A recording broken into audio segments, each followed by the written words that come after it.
Bonjour tout le monde. Évangile du 3 mai. Évangile de Jésus-Christ selon Saint Jean. En ce temps-là, Jésus dit à Thomas, « Moi, je suis le chemin, la vérité et la vie. Personne ne va vers le Père sans passer par moi. Puisque vous me connaissez, vous connaîtrez aussi mon Père.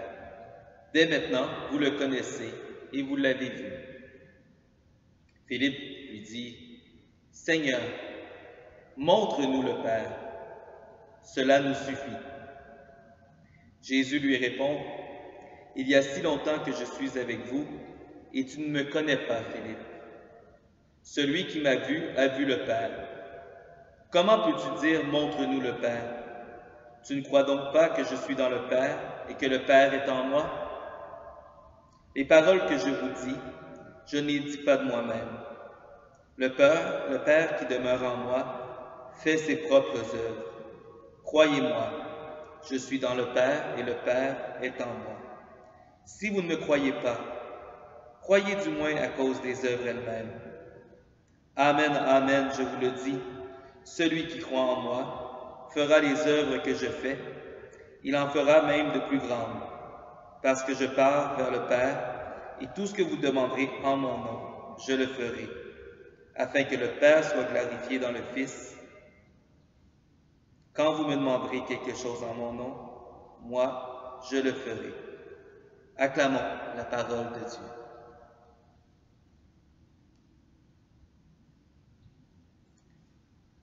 Ce qui m'a interpellé en méditant le texte,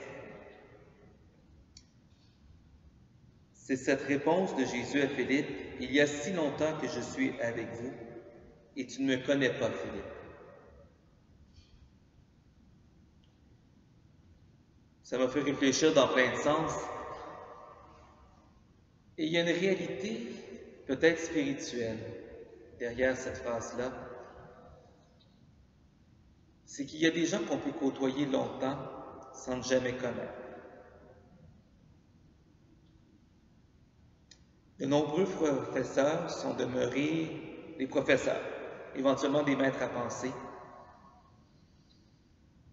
mais à qui j'ai sans doute jamais pris le temps de demander ça va, au-delà du travail, vous vous portez bien, votre famille. Alors, on est demeuré dans un contact professionnel, peut-être parfois 3, 4, 5, 6 ans de temps, sans jamais vraiment se donner la chance d'aller au-delà. Et je me pose la question si parfois il n'y a pas quelque chose de ça dans notre relation avec Christ. Il devient un maître à penser, mais qui est un peu loin. Il devient Dieu, mais à la rigueur, on ne le traite plus comme le vivant, mais bel et bien comme celui qui est passé dans l'histoire. Et je crois qu'il y a quelque chose à réfléchir dans cette réflexion-là. Est-ce qu'on connaît le Christ? Est-ce qu'on choisit d'entrer dans l'intimité du Christ dans notre prière? Est-ce qu'on choisit de le considérer résolument comme le vivant? À chacun de répondre. Alors, 3 pistes pour la prière. La première est toute simple. Je vous invite à simplement prendre le temps de méditer cette petite parole du Christ. Moi, je suis le chemin, la vérité et la vie. Deuxième piste pour la prière. À partir du verset, « Puisque vous me connaissez, vous connaîtrez aussi mon Père. Dès maintenant, vous le connaissez et vous l'avez vu. » Ça suppose, il s'adresse à ses apôtres qui l'ont côtoyé. Là, je vous pose une question d'agenda. C'est ça le prochain point de prière. C'est quel temps je me donne pour connaître le Christ et ainsi connaître le Père. Nous n'aurons pas la chance de marcher sur les routes de Galilée avec Jésus de Nazareth. Mais nous pouvons cependant rencontrer Christ à travers les différents sacrements, à travers sa parole, la parole de Dieu, l'ensemble de la Bible, à travers nos communautés chrétiennes, souvent. Alors, quels sont les temps, quel temps je me donne pour connaître le Christ? Troisième piste de réflexion, croyez du moins à cause des œuvres elles-mêmes.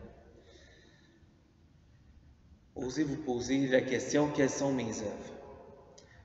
Dans les derniers jours, je vous ai parlé de l'importance du témoignage.